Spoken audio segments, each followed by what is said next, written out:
Vanisha Brault is the founder of the Terminator Foundation, a non-profit organization based in Alberta that is dedicated to revolutionizing the lives of youth and youth adults affected by addiction using the sport of triathlon.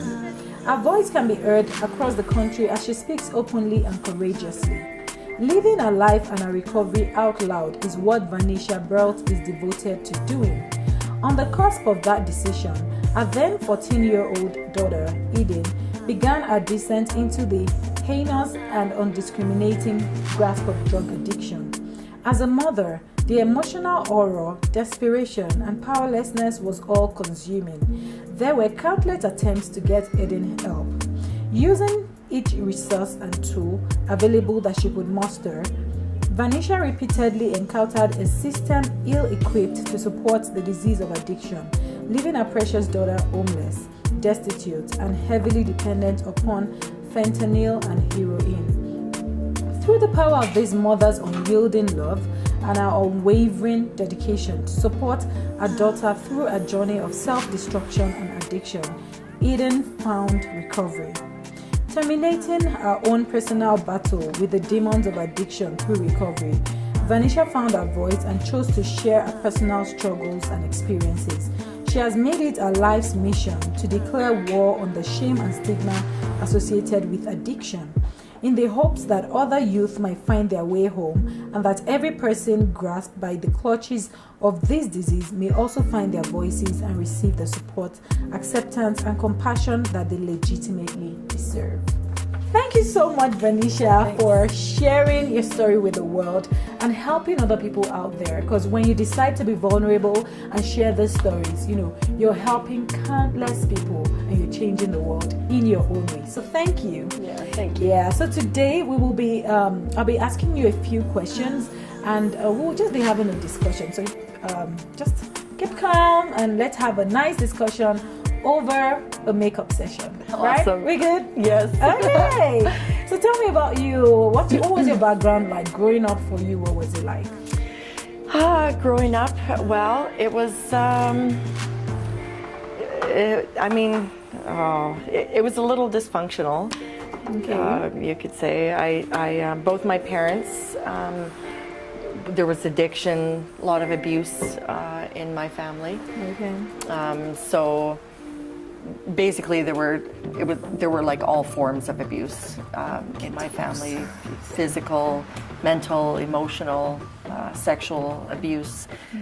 So it wasn't the greatest childhood in that respect. But having said that, I also know that my parents did the best that they could too at the same. So I love my mom and dad. Absolutely. And I know, even just as being a parent myself, we do the best we can. Exactly. We do the best we can. We do the best we can. And so, yeah. So that was kind of. I mean, there were things about my childhood that I do love. I figure skated. I was in figure skating for years. I loved figure skating.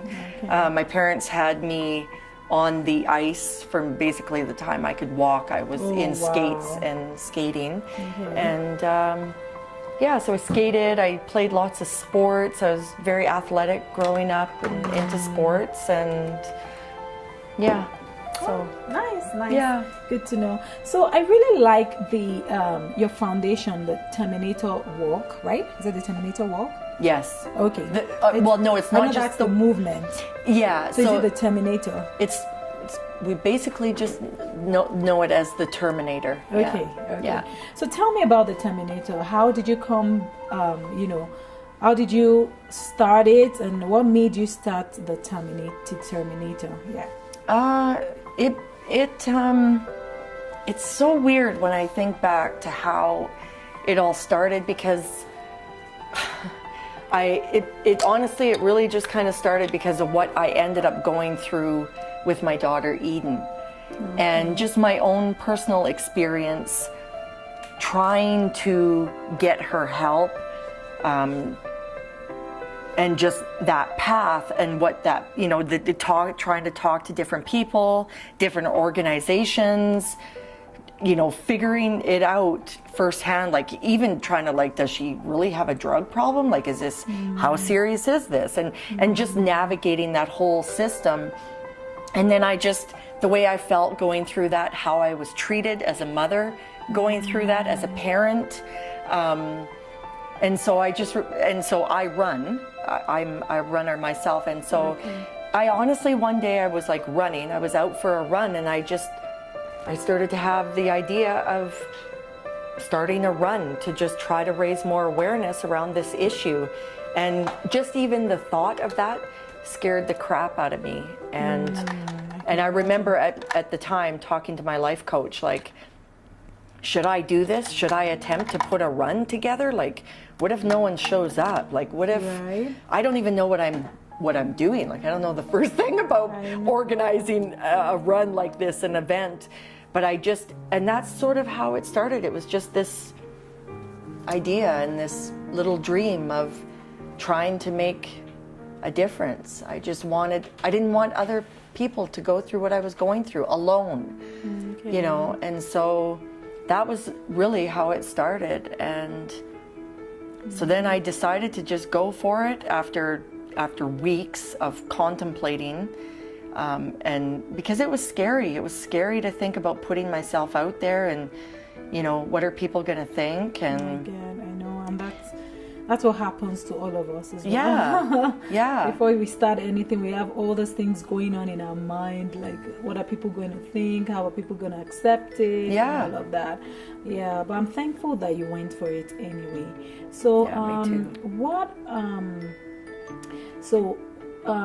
What were some of the things, growing up, like in your childhood and, even as an adult, that made you realize, or because I know you're so passionate about this, and I believe every experience we go through in life is to shape us into who God has called us to be, and, to deliver our purpose to this world.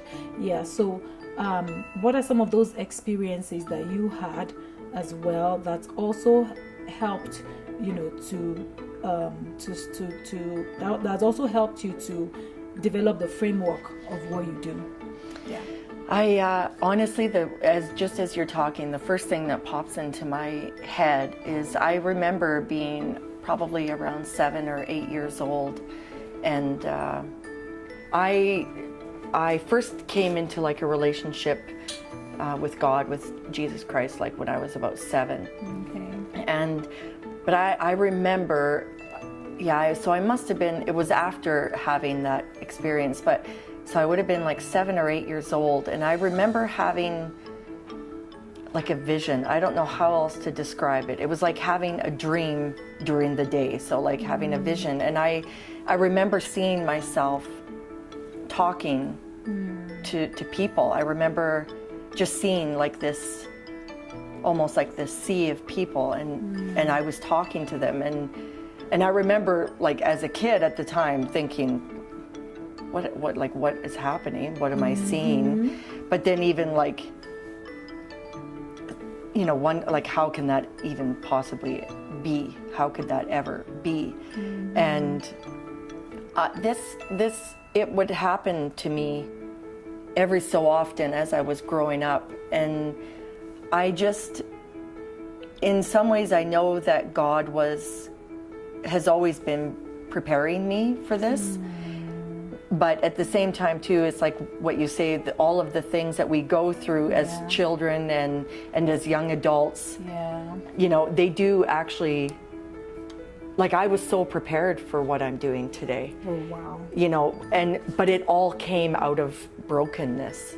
It all has come out of like a lot of trauma, a lot of hard things that have happened, a lot of hard things I've seen. Like my mom is schizophrenic, and so just even growing up with my mom going through mental illness and what that was like for us as our family, living with addiction, all of those things, and now this is now where my voice comes from. Okay. You know what I'm saying? And then now just even my own experience myself and, going my own recovery, and then going through it as a parent with my daughter, and honestly even my other kids. I have 4 children, and 3 out of my 4 kids have struggled with addiction issues. And so so now to try to make an impact in this way, I guess I just want to do my part. Like I believe I'm called to this. I believe I've always been called to this. Absolutely. Yeah. You have been called to it, and I guess a lot of times things that trouble us, or the issues we've had in life, when we're able to get to a point where, you know what, I've been able to find a solution, or at least recovered from this, then we want to help other people. Yeah. So what would you say your passion is? People. Yeah, people. So when you mean people, what do you mean? Just believing in them. Believing in them. Yeah, Okay. believing in them. Believing in them when they don't believe in themselves. And even that comes from, because I know what that did for me when someone believed in me when I couldn't believe in myself. And just the power and the hope that gives an individual until they can start to get their own hope and belief in themselves. You know what I mean? It's like you give them that rope. Like, say, you know? I believe in you. I believe, and you don't let go. You don't have, exactly. Yeah, you don't let go. There's no letting go until they get it. So tell me your own personal story of addiction. How did you start, and how did you recover? Like from my own alcoholism? Yes. Oh gosh. Well, I honestly, I first ended up in going to a 12-step group when I was 18 years old. I had actually just turned 18. Okay. And I started drinking at a young age. My story is crazy, actually. So I started drinking when I was 12, and anyways, by the time I had just barely turned 18, and I was done. Like at that time, my dad was like, if you don't stop drinking, you're going to end up dead or in a mental institution.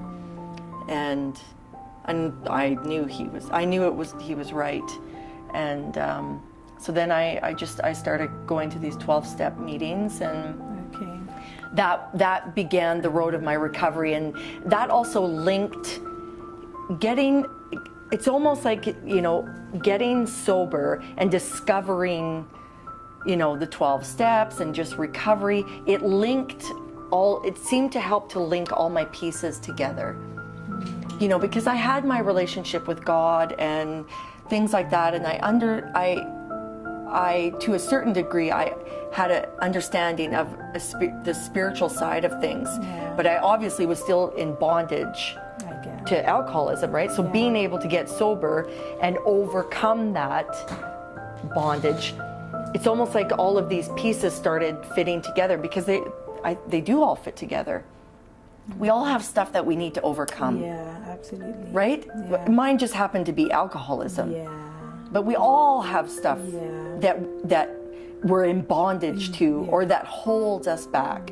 It's just, it looks different for different people, right? Yeah. So because at the end of the day, I really feel like it's about truly knowing your authentic self, and truly knowing what your truth is, and knowing how you have been created to show up in the world. And for me, mine was just wrapped up in mental health, addiction. Like these are some of the things that I'm meant to speak to. It's some of the other things I'm meant to speak to are domestic abuse, are like all these kinds of forms of abuse. They've all kind of been woven into my story, and so. Yeah, I'm not sure if that actually answered your question. Yeah, you know what? We just keep flowing. We just keep going with the flow. Okay, wow, that's very inspiring. And I do know that a lot of our viewers have like a lot of them are confused about, what's truly my passion? Yeah. How do I find my passion? Yeah. So what would you say helped you find your own passion? Like, how can you tell it to the world in a way that it can be helpful to them as well? Because everybody has different stories. And that's the whole idea of putting this show together, because I'm sure one person will connect to what you're saying and say, okay, maybe that would work for me, because that's mostly our viewers want to understand how to know what their passion, what their gift. I believe your gift is your passion. Yes. That's really what the beauty that lies inside of every one of us.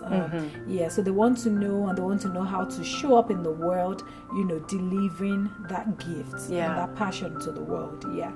So what are those things you would say will help you to actually know what your passion is and what your gifts are in the world?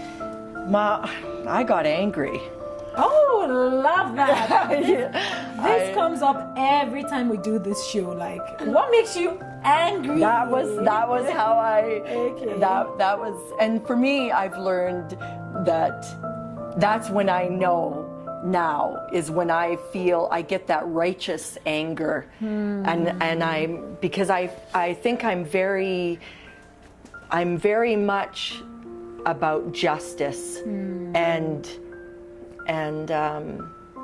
fighting for justice, and so so that's even for myself how I've discovered what I'm passionate about, and is because it's made me angry.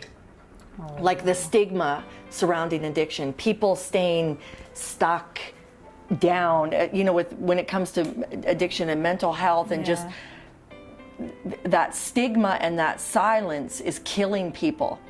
And our perception, the world's perception of who these people are, like it's, I've heard it said, when someone overdoses and dies from addiction or something like that, it's like, well, it's one less person we need to worry about, kind of thing. That's wrong. No, that's an injustice. So wrong. But that's a lot of our mindsets, and it has been. It's getting better, right? But they're not junkies, losers, bums, like all of these names that have, I get it. Yeah, You decided to step in. Yeah. And so it made me angry. But that really came up again when I was going through it with my daughter Eden. That's when I really started to get that. I was ferociously angry when it came to my daughter, because she was not all of those things. Absolutely. She was my daughter. She was your daughter, and you saw in her who she truly is. Totally. So I believe addiction, as you said, is one of those things that can mask our beauty. Yes. Just as fear, self-doubt, shame, Yes. guilt. Yes. So this is one of those things that masks the beauty. And you as a mom, you're like, you know what? This is not who you are. Yes. We're going to unmask all of that and bring the true beauty out of you. Yes. So can you tell us the process of how she recovered and what your role was in all of that recovery process? I think I really just I made a conscious decision to not have any expectations of her. I made a conscious decision to not have an agenda. A lot of times I find that because love is so powerful, and sometimes we can get our own agenda wrapped up in our love. You know what I mean? We don't want to get hurt. We don't want to hope too much, because what if they let me down? Yeah. What if they disappoint me? Yeah. What if, and in my case, when it came to my daughter, it was like, what if she dies? So you don't really want to put it all out on the table, because I might get hurt. It's going to cost me something. This is going to cost me something. And I just decided, I consciously decided that I was just going to 100% show up and love her, even if it ended up ripping my heart out, even if I did end up losing her. Wow. And that changed everything for me. That was a game changer for me. Wow. And I believe that started from mindset. what, because I believe so much in the power of the mind. Yes. Yes. Just the state of your mind and where, you thought of the worst that can happen and you've decided. So you made a choice. You make a decision that, you know what? Yes. Whatever it takes, whatever the outcome would be, I'm going to show up for my daughter. Yeah. And then as part of showing up, you decided to not only show up for your daughter, but show up for other people out there going through addiction. Yeah. And I believe that's a huge, huge, huge gift to the world. There's so many people that won't be comfortable, sharing their stories, that won't be comfortable, telling people out there what they have gone through, not knowing that silence is the greatest killer. Yes. Yeah. It's killing you as a person and it's not helping the world. So we're really grateful for you for shedding more light into, this mask called addiction, which is masking most people's beauty. Yeah, so tell us about your, what exactly was your daughter addicted to and how did it start? Well, things started with Eden when she was about 13, 14. Okay. And honestly, in a lot of ways, it started like how it does for a lot of kids. They're just, they're at school, they're going to school, drugs and alcohol are quite prevalent in schools. I know sometimes that can be really hard to hear for parents and stuff like that, because it just seems so unfathomable that drugs and alcohol could be honestly that easily accessible. But that was sort of just how it started, and it really just started with Eden trying marijuana, smoking weed kind of thing, and then it just progressed from there. So she started smoking weed, and then she experimented with some other drugs, and honestly, before she went down hard and fast, her addiction seemed to escalate really quickly, and I think some of that is because Eden was just naturally predisposed because it runs in our family. But then I think another thing is that the landscape has really changed for this generation when it comes to especially drugs, but drugs and alcohol. And so it's not like it was when I was growing up, like my age generation. It's a lot different now. And so it's a little bit stuck there, thank you. And so she just started with that, and honestly, by the time she was 15, I had her in treatment at ARC. And that's when it really started. Like, the treatment at ARC was amazing, but then from the time she was probably 16 till she was 18, it got ugly. Every time she relapsed, it got worse and worse. It got to the point where Eden was homeless. She was out on the street. She was addicted to heroin, fentanyl. She was using intravenously. Like, it was horrible. Like, it was horrible. I every day I didn't know if she was dead, if she was alive. I didn't know when I was going to hear from her. I had no access to her. I had no way to communicate with her. So it was enough to make you crazy, like to actually go crazy, because to think about the things that could have been happening to her, or thinking, like sometimes my mind would just go like, what if she's dead? What if she's somewhere in some house? What if she's being like, you would think horrible things, So I really had to train my mind I really had to focus and work my own program and work my steps and rely heavily on my faith with God to be able to just get through that. So yeah, it was quite an experience, going through that with her. And how does she feel right now? Well, she's just celebrated 2 years of recovery in January. So wow, yeah, that's big. it is. It's amazing. It's amazing. I think one of the biggest things is just having that connection. And that's a part of like what we were just talking about earlier with just loving her wholeheartedly with no agenda, no expectations, no judgment, no nothing. And I believed, I let her know every time I would see her that whenever you're ready, I'm ready. You know, and I let her know you have nothing to be ashamed of. And I meant that. Yeah, absolutely. I meant it. Like I knew what she was doing. I knew what she was into. I knew where her addiction was taking her. But I also wanted her to know that, just like how you're saying about how it masks their beauty, I seen her beauty. I seen her. Yeah, you know a talent, you know a gift, and you're like, no, this is not. This is not. And this is not how your life is going to end. Yeah. So you strongly believe, just the way you said, someone strongly believed in you, and they didn't stop. They just kept believing in you.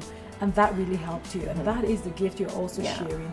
You shared it with your daughter and you're sharing it with the world. Yeah. And I also really believe that none of this is wasted. Like that's what I started to realize, even looking back in my own life and my own history and my childhood and all of it. Like because there was my whole entire life, I was ashamed.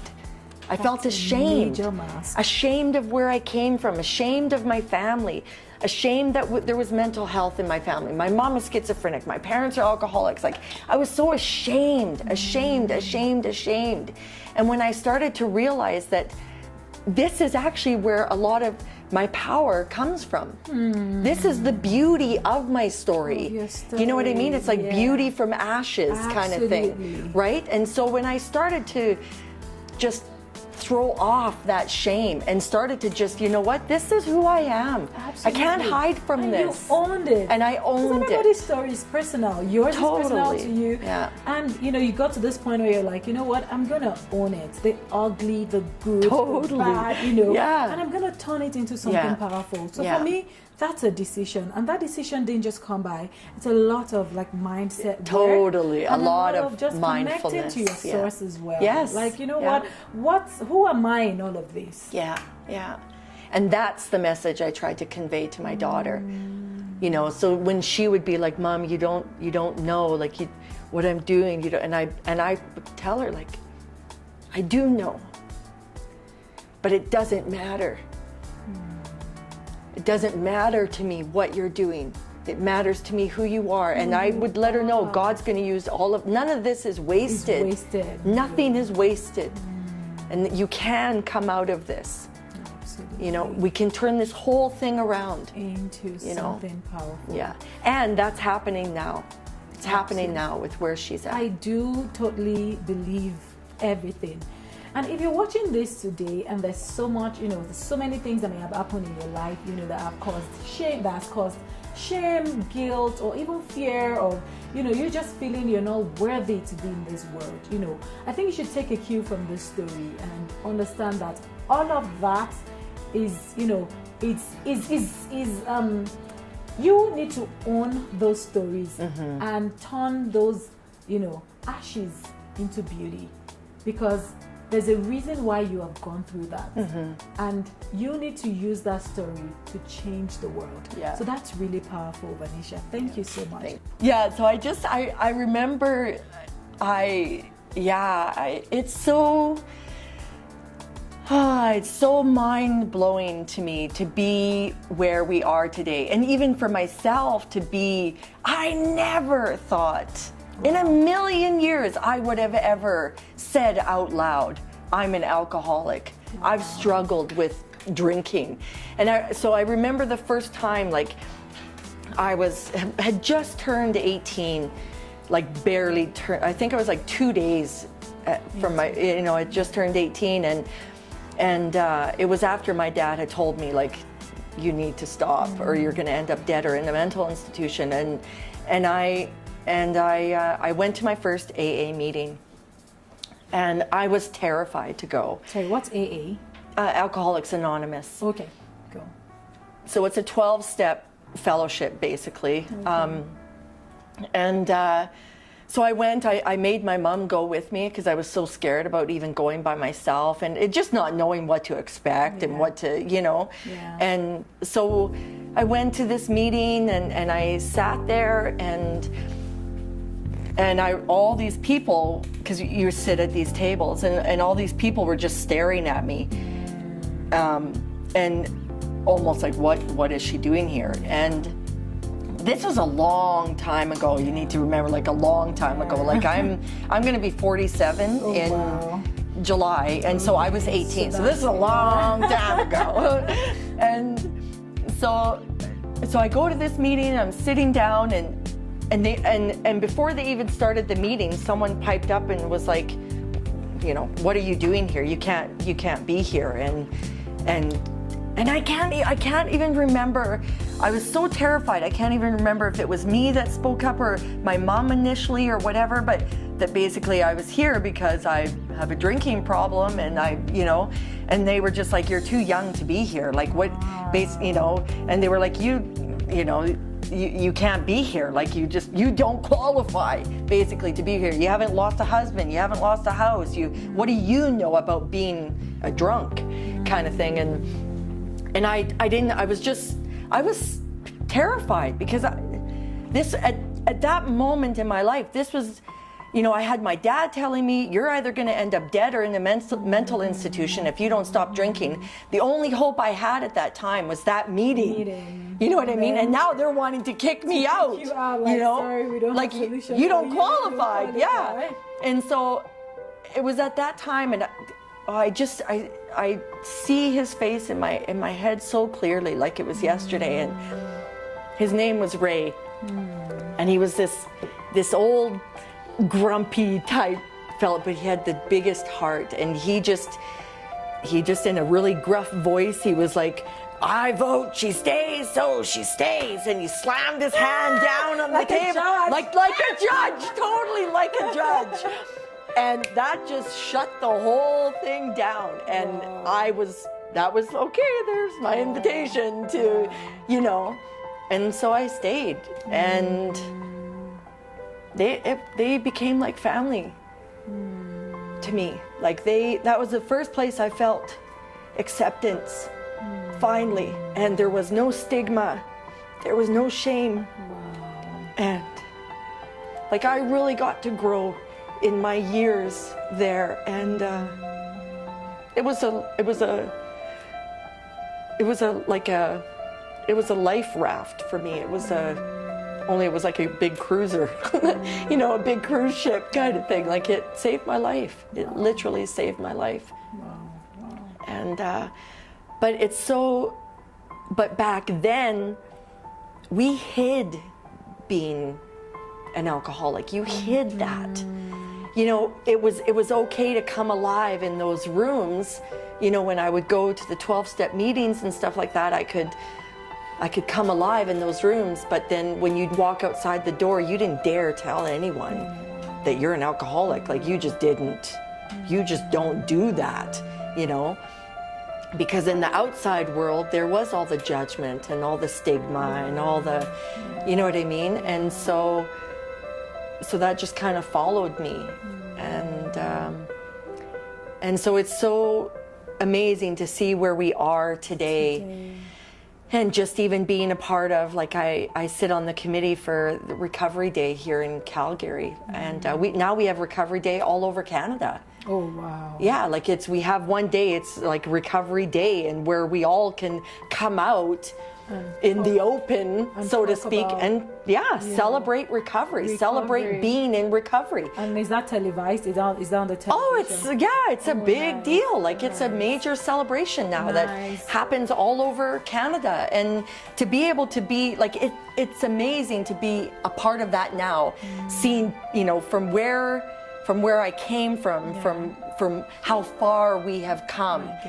And we still do have a ways to go. We definitely have a ways to go. Well, even just that Recovery Day might be one day. Somebody watching it might just go, you know what? I want to be part of them. Yeah. I want to recover from this. Yes. So every little thing, you're dropping little bits of light into people's life. And even if that's all you do, you've done well. You've shared your gifts with the world. Yeah. So that's really powerful story. Really, really powerful. Also, like, how did you get into addiction? Is it what you saw your parents do, or? Yeah, I started working several years ago now, but I used to work at the Calgary Drop-In and Rehab Center, which is one of Canada's largest homeless shelters, and so it's just full of mental health and poverty, addiction, hopelessness. And I remember when I first got hired on there, and I actually started working nights. So I worked from 9 o'clock at night till 7 o'clock in the morning. How old were you at the time? Oh, how old would I have been? Oh my gosh. Maybe 37 or something. Okay. It's like 10 years ago. Can't totally remember, but I started working there, and I was right in on the intox level, it's called. And so basically it's the ground floor. It's where it's like the worst of the worst. And we take everybody. We don't turn anybody away. Like that's what the DI is about, right? And so just helping these people, like chronic addiction, chronic mental health, like heartbreaking, absolutely heartbreaking. And I felt like I was right at home. Wow. Like I just remember feeling like these are my people, like these are people. They're not just the nobodies of the world. Like they all have stories. They all are someone's father, someone's husband, someone's brother, someone's sister, someone's aunt, mother, uncle, cousin. Like they're, and it could be any one of us. They matter. Yeah. And that's when I really started to see, like, addiction and mental health does not discriminate. It can happen to anybody. Some of the stories I got to know some of these men and some of the women, and they would tell me like these stories that just lost their family in a car accident to a drunk driver. They lost their wife and their children, and they never recovered. Devastating loss that they just were not able to recover from. And they started drinking, and it just took them. They lost houses, they lost their companies, they lost and then they started to care less and less and less and less. And then no one just wakes up and just wants to go live at the DI. No one wakes up and just one day says, I'm going to lose everything today. And I know that because I even went through that myself in my own addiction, my own disease. It got to the place where I thought I felt like losing everything because I felt so trapped in my addiction. I wanted to kill myself, and so I understand that feeling of hopelessness. Okay. And when you lose all sense of hope, that's the most dangerous place to be is to lose your hope, to lose your belief. And that's why it's so important for us to believe, to hope, to throw that out there to that person. Like, I do believe. I have hope for you. Your story's not over yet. It's not over for you yet. And that's what Terminator's about, is giving that lifeline, giving that hope, to that kid, to that family. This is not you. This is not what defines who you are. There's so much more to you. Your life matters. And that's what makes me angry, right? That's where that anger comes in, because I just know, because it's the lies. You start to believe the lies and everything that your head is telling you, right? You know what I mean? You need someone else to come in and say, that's not the truth. Not the truth. That's not who you are. And thank you for being that person. Thank you for being that person. Awesome. Thank you. Wow. This is really, really powerful. So tell us about your Terminator Foundation and, the other works that you do that you haven't said here. I'm not even able to do makeup. I'm just going to completely get the point. No, please finish my face. Oh, sure I will. It's so touching, but just tell us more about your all the works that you do, and and what are the changes that we're beginning to see, or that what are the changes that will happen, based on the foundation that you have, and what works in the community are you doing, and what are those impacts that we're going to have in the community? Well, I'm really excited to announce that this year we're launching our first conference. Okay. And so that's going to be on June 1st. It's a nice. Saturday. Cool. It's an all-day conference. We have several speakers that are going to be presenting. Nice. And so it's sort of like, in a way, it's because we do the Terminator Run for Youth Addiction Awareness every year. It's an annual event. And it's sort of almost like a spin-off from the run.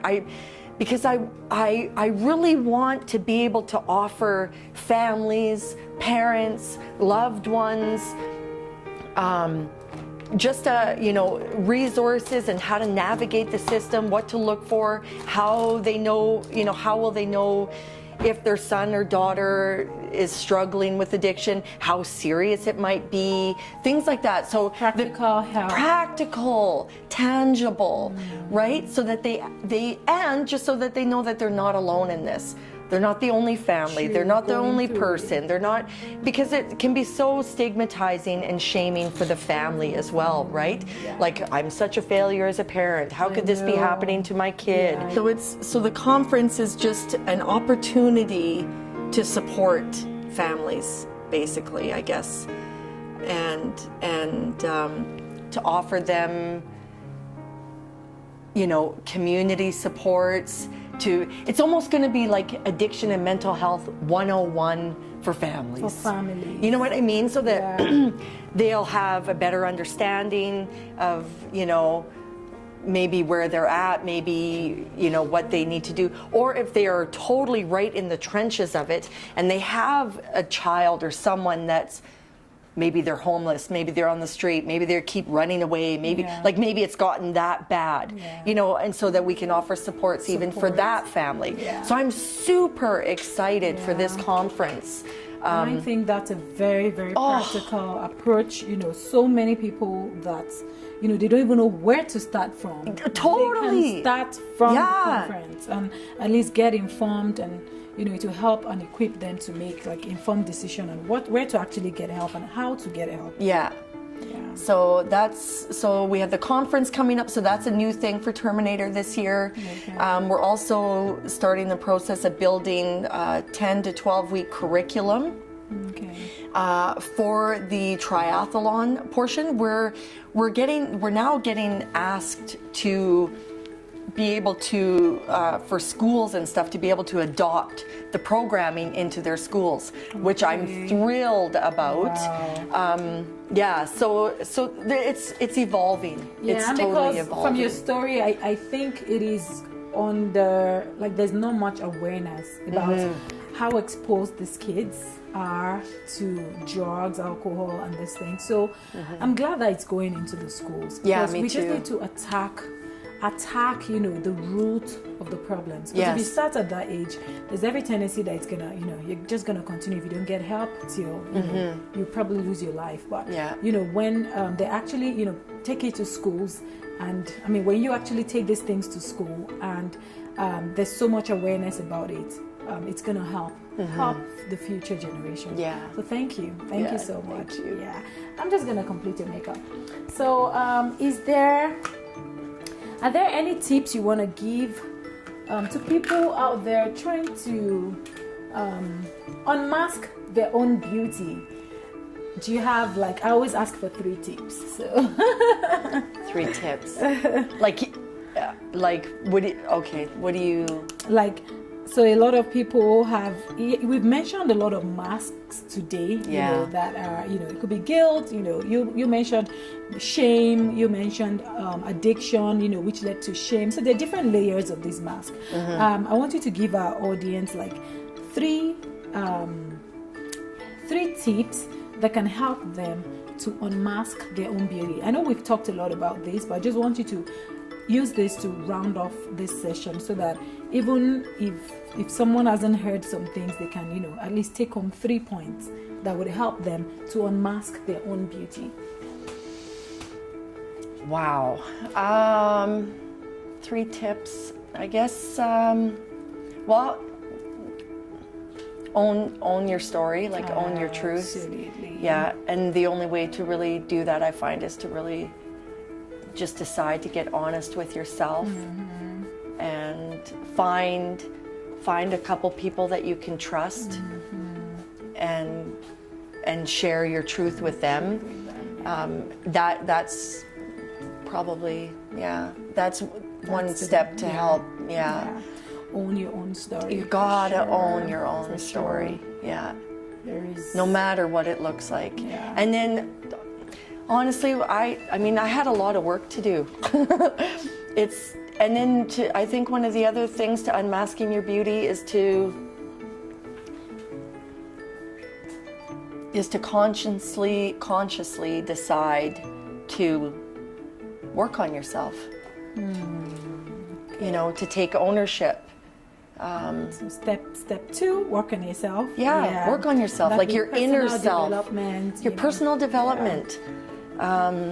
If you have forgiveness work to do, if you have a buildup of resentments, if you have, like, we all have that stuff. You know what I mean? And in order to really unmask your beauty and to really let your outside shine through, you need to be free of a lot of stuff, and the only way to do that is to do the work. Absolutely. Is to do the hard work, like the pain work. And so, maybe that's getting a therapist, maybe that's deciding to find a support group to go to, maybe that, like, whatever that looks like for you. And another tip, I think, probably, honestly, exercise is a huge, I would say exercise. It's good. It's just good all around. Exercise, medicine is a really good tip for unmasking your beauty. Right? Yeah. You feel good from within. And especially if you've decided to, I'm gonna do this and I'm gonna start doing some pain work. Oh my gosh, you wanna partner that with exercising, because it'll help you release anxiety, it helps release stress, it's good for depression, it helps, you know what I mean? It clears up your mind, your thoughts, your neural paths. Like, I could go on and on and on. That's a very powerful tip. And that's why I like to ask this question at the end of the day, because people have different perspective to things, but these are things that have actually worked for you. Oh, and yes. we're sharing it with our viewers. So number 1 tip from Vanisha to unmask your beauty is to own your story. Own the good, own the ugly, own the bad, own everything. Own the all of your story, because in your story there is gold. Yes. In your story there is beauty. And that is what she's saying. Number 2 was do your pain work. Like, whatever it takes for you to, search within and discover who you are, please go ahead and do it. It could be, having a group of trusted people that, you can share your story, share your struggles with, that can help you. But definitely go, do a soul searching, a deep soul searching, and understand who you are. And the 3rd tip, she said, it's exercise. So we all know this, that exercising is a very big part of, just helping you keep fit. And not just keeping fit, it also helps you to achieve a lot more during the day when you imbibe that habit into your everyday life. So wow, Vanisha, you really shared a lot today. Like, I like how the conversations go, because they're not planned. So I practically just ask based on the answers that you give, and I'm 100% sure that our viewers today have more awareness about addiction, more awareness about things that can mask our beauty, and how people going through this can feel worthless, hopeless, and how you have decided to step into your power and, change the narrative of these people. So thank you, Vanisha. Thank you. I think one of the reasons too why I think it's so important to raise awareness around addiction and stuff like that too, and to try to, one of the things that we really believe in too with Terminator is being proactive. Okay. And some of the reason for that is because, we have these families, and I know this because I was that family, but when you have addiction in the family and things like that, it oftentimes can lead to other issues, right? It can lead to sexual abuse. It can lead to, all forms of child neglect, child abuse, emotional abuse, all these things. And in my marriage, I have 4 kids, and my oldest daughter, I married my husband when my oldest daughter was, she was probably about 2 years old when he came into our life. Okay. And so was it the father of the baby? No, so he was her stepdad. Okay. She was really close to him. I had 3 more children with him after we were married. Okay. And but because of addiction and things like that, and which I didn't know about at the time, actually. I didn't know that was an issue for him. And but what ended up happening was he molested my oldest daughter. Started when she was about 7.5 years of age until she was 14. And so when she was 14, she told me, and we ended up pressing charges and going to the police and doing everything that was necessary at that time to do. And he ended up getting, he was convicted. He was sentenced to 2 years less a day. He was allowed to serve that time out in the community and stuff though. But I just really, these issues all kind of bleed into each other. They're all intertwined. They're all interwoven. You know what I mean? So it's most times trauma is underneath addiction, some form of trauma, and trauma looks different to everyone, right? Everyone's trauma is different, right? So what I might not find very traumatizing might be very traumatizing to someone else, and so on and so on, right? But I just think that by highlighting some of these issues, and even that was incredibly shameful. I didn't talk about that when that first happened to our family. I didn't talk about that for almost 2 years. I kept that to myself while we were going through that whole ordeal.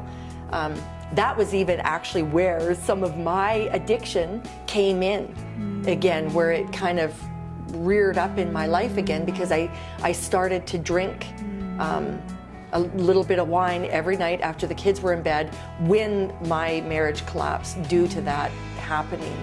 Yeah, and I was going to ask you, how did you feel at that time when, you were in between, supporting your daughter and, losing your marriage at the same time because of what happened? So these are 2 people you love. Yeah. And, things it was just horrible. It was horrible. It was, honestly, I don't even know that there are words to describe what that was like. It was, to say I felt betrayed, to say I felt abandoned, doesn't even really touch what that was actually like to go through that. It was horrible, unbelievably horrible. And even around that issue, there was no support. There was no support. It's a little bit better now. We have a little more You know, like we have the Sheldon Kennedy Advocacy Center for Child Abuse and stuff, but we didn't have that back then when I was going through that. There was no, there aren't support groups for this, and I know there are a lot of mothers and women in marriages that have gone through this, that this issue has touched. And so part of bringing awareness to addiction, bringing awareness to mental health, like these are just, this is some of why, for just being so proactive. And this is why, this is all a part of my story. Like, this is why I talk about these things now. Because there was no one to talk to when I was going through it. And now you're like, I don't want people to go through what I went through. Yeah, and I went through it alone. And then my own addiction just about took me out because of it. Because I was so alone, I was so isolated, I was so silenced, I was so ashamed, you know? And it just was like, it just kept being piled on and piled on and piled on and piled on. And it shouldn't be that way. No, it should not be that way. No one should be left alone to deal with things alone. I don't agree. Yeah. So, where was the role of your faith in all of this? What was the role of your faith? Like, did the church do anything, or like, what would you say was the role of your faith and the church in all of this? I honestly, I would not be here today if not for God. Like, if not for my faith. He's God is like, He is my rock. He is my relationship with Him is the most supportive relationship I have in my life. He has literally supported me through all of this, even the ugliest, and if anything, my relationship with God is even deeper now because of what Him and I have been through together. Like, I know I would not be here today if not for my faith and honestly for His faith in me. And as for with the church, it was they didn't handle it very well at all. And I just think, and that's some of the problem too, right? With our churches, is that we don't want to talk about these real issues. These are real issues happening everywhere. In the church, in the home, in everywhere. Yes. And then we all go to, talk about unmasking, right? We go to church on Sunday, we do our masks on, put our Sunday best on, and we all, and I know because I did it too. You know what I mean? I was guilty of doing that too, right? Pretending like everything is great, And it's not, and we need to be discussing these issues. The issues of pornography, the issues of lust, marital discord, affairs, alcoholism, mental health, depression. Like, those are like, come on! We need to talk about. Yes, we need to be talking about them. Because we all go through these valleys and mountaintops of these if you're issues. Not going through, your child is probably going through your brother or your uncle, totally, cousin. right? So there's someone around, either your neighbor or your friend. Yeah, and we all want to, pretend like we're supposed to know better. You know what I mean? We all we should know better than to be struggling with these things. Why? Why do we put you know what I mean? You don't, when you know better, you will do better. And so if sometimes, we just don't know better, and so the only way to start to know better and do better is to be talking about this. And so, Powerful. So I'm going to spray your face now. Now we're good. Don't worry. All the tears is not going to stop us. Unmasking her. So I'm gonna hand you a mirror. Do you like what you see? Just do your hair. Wow. Yeah, thank you. Thank you. Good, yes. Good. Yes. Very good. So thank you very much, Vanisha, for coming. And I really appreciate that you were really vulnerable about, sharing your story. I share my story all the time because I believe even if it's just a sentence, out of everything I say, it's going to touch someone. Yeah. And someone is going to take action that will impact their life. Yes. So please don't stop. Do not stop. Don't let anything stop you. And I really believe in Aiden as well. I believe her story, as she's owning her story, she's going to you know, the world is not ready for her yet. Yeah. Like the world doesn't even know, you know, what she's up to. So I'm so thankful for you and for taking action as well. Not just sharing your story, but also taking action to help, you know, other people. So thank you very much, Vanisha. And I really appreciate, you know, you coming to this program to talk to our audience. So guys, if you have any questions, please feel free to drop comments and let us know how you feel. Let us know the questions that you have. I'm going to put a link to our website so that you guys can all go there and see how you can support this charity and this non-profit organization so that we can end the cycle of addiction, because it goes from generation to generation. So I believe that by empowering, you know, one person from our family, a whole family can be saved. So please go out there to our website and support as much as you can. Until our next video, stay beautiful.